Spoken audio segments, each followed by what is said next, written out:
يا نهار اسود.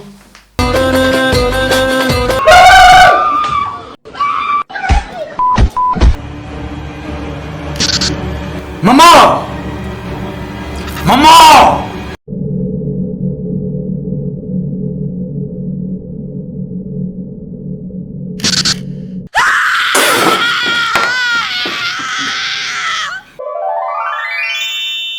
انشف يا موكوس.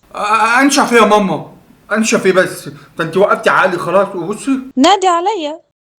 ما انا عمال اقول لك ماما ماما الصوت راح. الله يسامحك، انا مش هكمل الشغل.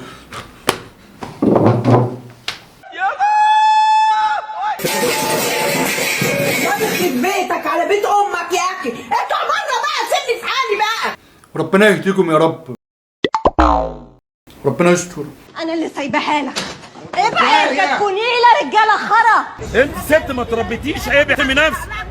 احترمي نفسك يا ولاد. لا لا لا لا لا كده الوضع مش مطمن. الحقوني الحمد لله الحمد لله هربت من النوم.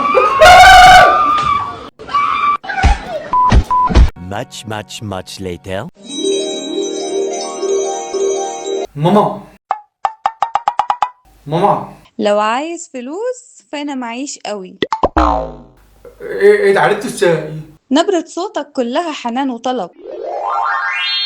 ربنا يديك الصحة يا باشا مصر.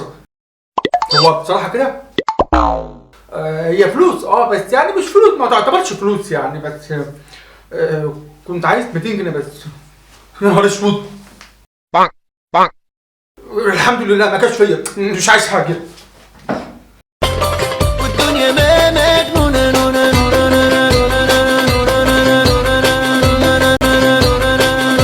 The next day.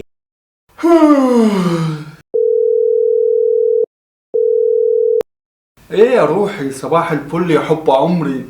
عاملة ايه يا روح قلبي؟ عايزة اطلب منك طلب. قولي يا حبيبتي قولي. بس بقولك ايه، لو فلوس هقفل في وشك ولا كأني كلمتي. هتسمعني ولا هقفل في وشك؟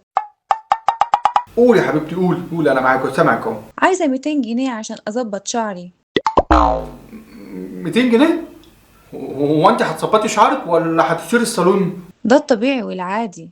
اقل من الطبيعي واقل من العادي يا ماما. طب بقول لك ايه، ما تيجي انا اعمله لك ببلاش، واهو مقص على مقص كوافير مش هيفرق في حاجه يعني.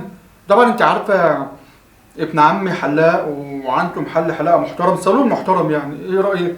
بخيل قوي. لا انا مش بخيل، انا بس اقتصادي. وطبعا انت عارفه كل البنوك بيحبوا الاشخاص الاقتصاديين زي حالاتي كده يعني. طب ولو هنخرج؟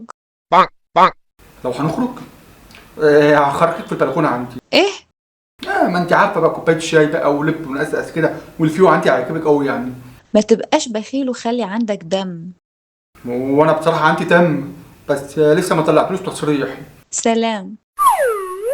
الو الو. قفلتي في وشي؟ انا مالي، انت خسرانه في داهيه.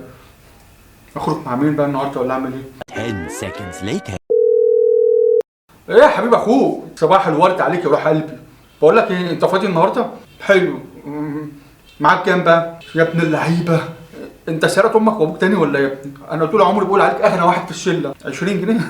طب 20 جنيه دول يا ابني يعني يعطونا بكره وبعده يا ابن اللعيبه. ده انا كده مش هدفع جنيه النهارده. افتكر ان عزمتك اخر مره. ايوه كل مره عمال تقول لي هات لي ببلاش هات لي ببلاش.